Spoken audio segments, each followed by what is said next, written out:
We are live. We're live. All right. Well, welcome, everyone. Thank you all so much for joining us live. This is such a timely conversation that we're going to have today. My name is Tyeshia Wilson, and I am the Director of Engagement here at Philanthropy Together, where me and my colleagues and my team are on a bold and radical mission to democratize and to diversify philanthropy through the power of giving circles. And so, again, I just want to thank all of you for taking a moment to come just be in community with us, to have this live conversation that really is going to center on community and hope. But before we get started, and Lisa and I get started in our conversation, I really just want to acknowledge what I know that we all are feeling right now. This has been such a shattering year, plagued with just senseless mass shootings throughout our country. It feels so heavy. It feels so unbearable. And especially that they just keep coming, But our team here, Lisa's team, we're all, we're mothers, we're friends, we're sisters, we're people who shop at grocery stores. And on a personal note, as someone who lost my dad to gun violence here in my home state of Dallas, Texas, and like so many Americans, I just, we're tired. We're tired of these racialized gun violence in our communities, but we remember the stories, the memories, the lives, not only of the 10 people that were killed, the 3 that were wounded at the Tops Friendly Market on Jefferson Avenue.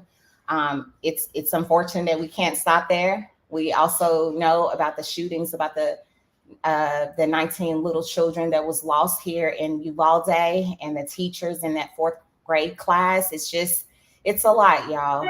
And just the victims of racist massacres, not only in Buffalo, but just like in Laguna Woods, just everywhere. But y'all, I promise you, we're going to get through it. And that's what me and Lisa, we're going to talk about today. We're going to have a good conversation about what we're doing, what we can do to mobilize through all of the pain and suffering that we all feel.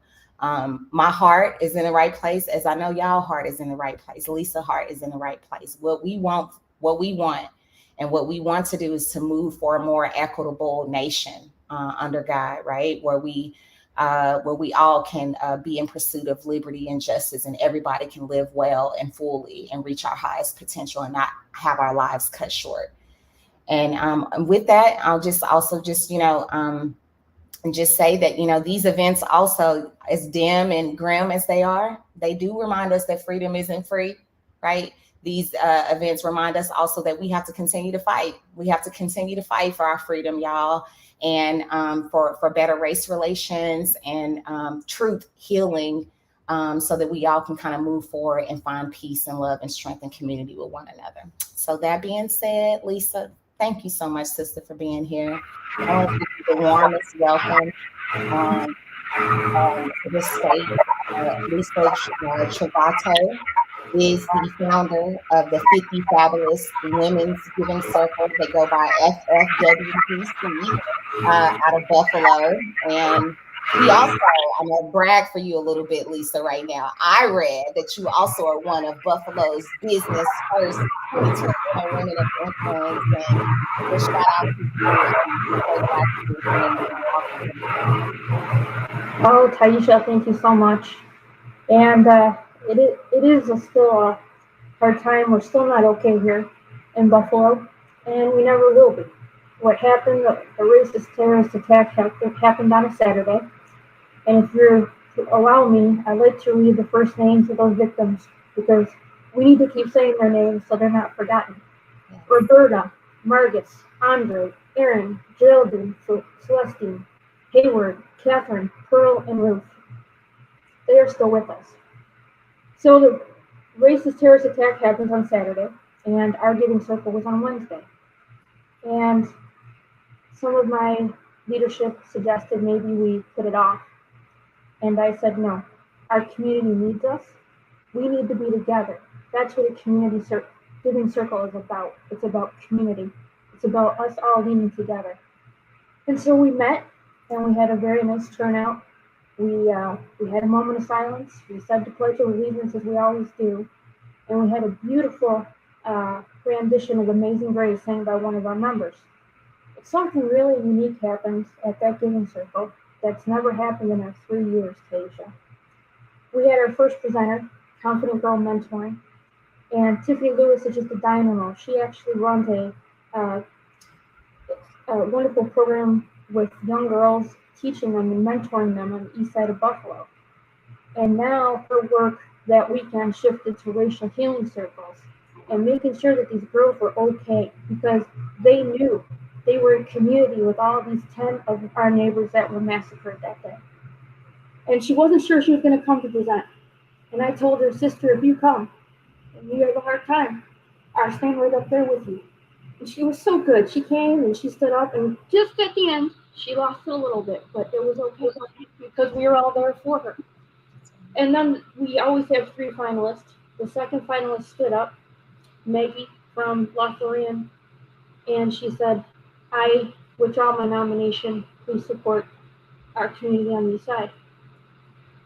The third finalist came up, Sleep in Heavenly Peace, and they said, we withdraw our nomination. Tiffany needs the support.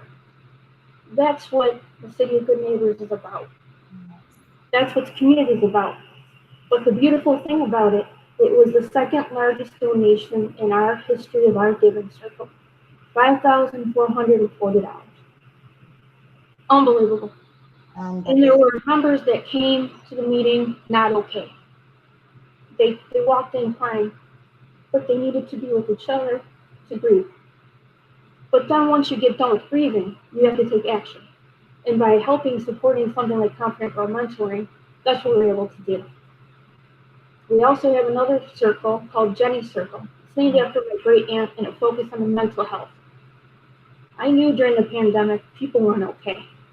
Moms just weren't moms, they were teachers and wives and workers, and a lot of pressure on men and teenagers, and a lot of suicides we've heard about. So I knew we had to start this giving circle. We started that at the end of March with 15 people. 2 weeks ago, we met with over 35 people and gave our first grant. And the grant that we gave was the Community Health Center of Buffalo, located on the east side for many years, run by Dr. LaTrovato, who knows the needs of her people in her community, and is on the front lines, boots on the ground every day, helping all of those that have been affected and impacted by this terrible, terrible act of violence. Thank you. That's phenomenal. And I know that, with the new giving circle, with Jennie's circle, that even prior to the pandemic and with the shooting in Buffalo, you all had it in your heart to focus on the mental health of children, teens, and men and women. So that's so timely is what I'm saying. We never know. I'm not a person that believes in coincidence, but I think that is so timely that y'all were already kind of positioned to then just kind of lead in that space to better support the victims and the families there. So Lisa, in addition, as we know, giving circles, we oftentimes, to your point, and thanks for lifting this up, the support is needed and goes to grassroots organizations that are boots on ground, that are doing the work there in Buffalo. How is Jennie's Giving Circle, or just the broader community, working with the community to support them beyond that dollar? I know that one of the things that I read in this live is that Tops was that the area that Tops grocery store was in was considered a food desert, right? So I know that they temporarily still closed. So how are you all organizing behind the dollar to support the victims in the broader community? Sure, one of the pastors in our community said, not a food desert, but food apartheid. Tops is the only grocery store in that community. Average median income $20,000 a year, no access to transportation, so they walk to that store. And what we did in addition at our Giving Circle meeting is we brought in 2 groups that were helping to address this need.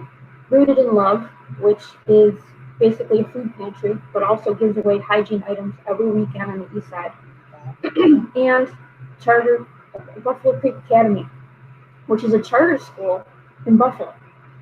And I knew both of them individually, but sometimes God just puts something in your mind that says you got to bring these two together. So Buffalo Creek Academy, their charter school, they had their own vans where they weren't using them. During the pandemic, that's how they got their materials to their students. So Dr. Manning decided he was going to now deliver food and medicine and prescriptions to the folks who couldn't go out and get those for themselves, whether they're elderly, disabled, or just didn't have the resources. And Rooted in Love had all the food and the hygiene products. So we had both of them present at our meeting and asked our members to also support them, and they gladly did. And they've been working together now for about 3 weeks to make sure that food gets where they have to go. They've never met before in their life. It didn't matter. It was a community that needed their support, and they both stepped up. And Rooted in Love has been around for a very long time, and they understand what we understand. This is not a problem that happened overnight. This neglect has been happening for generations on the east side of Buffalo. They're going to be there when those cameras go away, when people stop writing about it. The need is still going to be there. We also have some members of our community that are working on African American co-op and doing a fundraising campaign. And we also have the World Kitchen, who's been just wonderful, boots on the ground, giving out meals, and they extended their stay in Buffalo. But it can't last forever. There has to be a sustainable answer to it. And also TOPS and United Way, working together, and the Community Foundation have started a fund. And we've asked our members and the community to help support that for the victims' families, for whatever need they might have, and other organizations within the city providing the funds and resources that are needed. The interesting thing is some of the programs that are being supported now in tremendous ways were programs we supported a year ago during the recession. For example, Every Bottom Covered. It's first and only diaper pantry in the country that was started in Buffalo by a wonderful woman by the name of Razia. And we funded her during the recession, and a lot of people really found out about her through what we were doing, because that's what we do. We are the people who kind of give the grassroots funding, right? So that other people see the seed funding and they invest. And they just been pouring in with support, and it's wonderful to see. So everybody's just doing their part. That's what the City of Good Neighbors is about in Buffalo. We all just do our part, and we're just so generous in helping each other. The city of neighborly love, indeed. I think that's so awesome though, Lisa, because sometimes we can, even when we're doing good, we can get stuck in silos within our organizations. But I hear you saying, hey, it's been some great collaborative opportunities for some organizations that needed to partner anyway. But out of this tragedy, maybe that it just was the right time for that to happen. So and the organization you said that's Rooted in Love, like how appropriate is that? That's I don't know that even the name of that organization, Rooted in Love. The best hope that even it's not a one-time thing. It's something that the community, y'all, will still continue to organize even beyond, like you said, once the cameras leave and all of that goes, that y'all will be able to sustain the community to move forward. So what's in my spirit right now, I have this word, transformational solidarity. It's just reigning supreme in my heart right now, because that's what as I'm listening to you talk, that's what I feel. And this wasn't part of the questions that I asked you, but I'm just going to ask you because I just feel it in your heart. Why is that need for transformational solidarity important in moments like this, where the community needs to pull together? So what I call giving circles is disruptive fundraising. We needed that, and that's what we talk about in our coaches classes all the time. We needed that to happen so that we can meet the moment of where we are right now in our country, of transformational solidarity. When we come together, And our motto at 50 Fabulous Women and throughout our giving circles, together we can make a difference. We believe that. And what that shows is when we're together in solidarity, being the change that we want to see by investing in programs and groups that people might not have seen before and give that seed funding. We then are setting them up, number one, to get attention from bigger donors and funders to grow their programs that are needed. But number two, my biggest hope is that my members in the community get involved and volunteer, they become board members, and then we create another generation of women breaking the glass ceiling. We have our hand back to the next generation, pulling them right up with us. Because if I have a lot of knowledge, what good is that? Unless I share with the next generation to make them stronger and leave a better world. That's what giving circles allow us to do. Well said. So how can I'm in Dallas, I'm in Texas, and I think a lot of us are, we're also getting, my state is getting the same kind of support that you all are having up there in New York in terms with the shootings. What's the best way, Lisa, that folks can stand in solidarity and to support the work that you all are doing in Buffalo? Absolutely. Please visit us at, at ffwgc.org. So we don't just have 50 Fabulous Women Giving Circle in Buffalo. We have one in Charlotte. We're starting one in Chicago.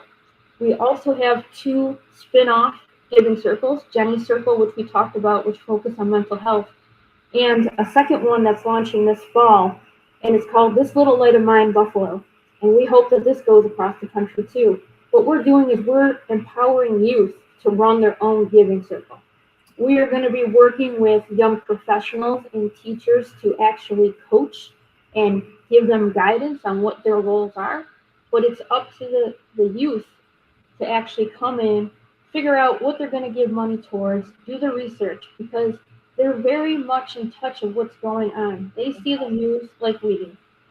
And in order for us to have another generation of philanthropy, the only way we do that is by actually teaching them the importance of philanthropy and why it matters. And more importantly, you don't need to be a millionaire to make a difference. Everybody can make a difference. If we all just give a little and we put it all together, our impact is so much better. So please reach out, ffwgc.org. We'd love to talk to you. We have an initiative called 50 Fab in 50 states. It's a little ambitious, but I think that every single state in this country could use a 50 Fabulous Women Giving Circle, because it's not about me. It's not about anything other than community and women coming together to make a difference. That's what it's always been about, and helping those organizations that people might never have heard of. If we can just do a little bit, because let's be honest, the government's not going to be able to do everything for everybody. We know that. It's up to us, and that's okay. If we can help the groups that are doing that and filling those needs, then we're getting somewhere and helping people breathe a little bit easier every day. Right now, inflation is killing us. Gas prices are killing us. But what about the poverty level folks? How are they impacted more than us and other people? There's a lot of hurt financially, emotionally.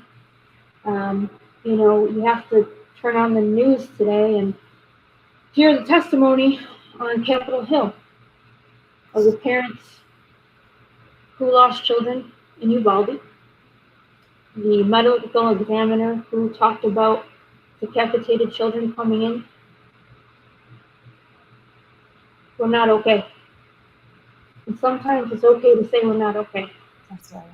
But in order to do that, you have to find a path forward, and we can all do it together. I wholeheartedly agree with you and believe that. That is my hope. That's exactly, I 100% agree with you, Lisa. And I'm a mom of 5, and what you're talking about with the youth is so important. It's so important. They are our hope. And I think that they, to your point, they are so skilled in are able to understand what's going on. So we can't leave them behind. So I'm glad that you lifted that up, because they play, our youth and the future philanthropists, they play a huge role in our work forward to become a more healthy and equitable community. And you've said so many great points, final thoughts for us to just sit with and consider. I'm thinking about, what you just said about everyone is everyone is a philanthropist. When we show up, y'all, like, being a philanthropist doesn't belong to a certain group of folks. Like, this is everyday you and me, Lisa's in the world, and us just doing the work, right? But for those that are still wondering, like, or just not really sure how to act, though, like, or just cannot take that step forward because for whatever reason, and to your point, folks are hurting, inflation, we got multi-level crises plaguing our communities right now. What's your final thought of hope and inspiration for those folks that are just that just need that one that push to get them to mobilize and to act and not be a bystander, but in this moment be an upstander and show up where they're needed, what's needed? So what I always tell people is it doesn't matter if you have 2 or 3 of you to start a movement, because that's what it's going to take. If 2 or 3 of you get together and you decide you're going to pitch in some funds and try and do your research and find an organization that is helping the people of all these terrible mass shootings or something important to you and your values, and then you tell 5 more people about it, you're going to start a movement of your own. You have to find out what's in your heart. And I think a lot of people did that during the pandemic. They had a lot of time to reflect about it. You know what's in your heart, just go for it. And then from there, all the rest will build. I love that. Know what's in your heart, just go for it. Be like Nike and do it. I say that all the time, Lisa. Lisa, thank you so much. Thank you so much for sharing your light, for being the movement builder and leader that you are. I would encourage all of you all to please follow the 50 Fabulous Women's Giving Circle on all of their social media platforms. Plug in, see how you can support them.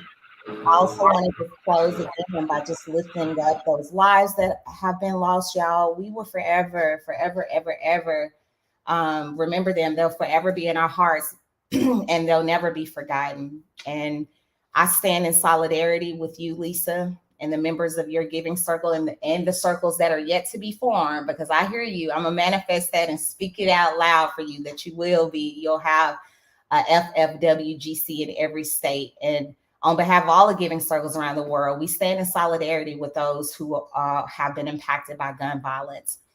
And my final thought is just for us all, y'all, it's time. It's time for a new mindset for this movement. There's a symbolic strategic shift that's going on in philanthropy. If you didn't know, from funders and the frontline groups, we recognize that we need a different mindset if we're going to truly make progress, y'all.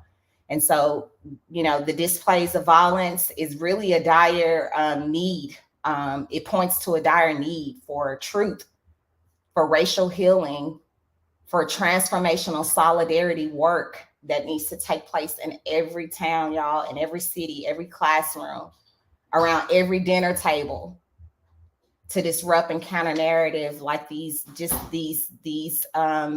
myths, these destructive myths about white supremacy that exists out there, and so I want us to just continue to work towards a new understanding of common humanity. Philanthropy is about the love of humankind, y'all. We got to get back to the love and a shared vision for our collective prosperity that would allow us to love one another across racial relationships and build on trust and mutual respect. So we're going to continue to work together and stay focused on our vision for this country where everyone can thrive and we all can win.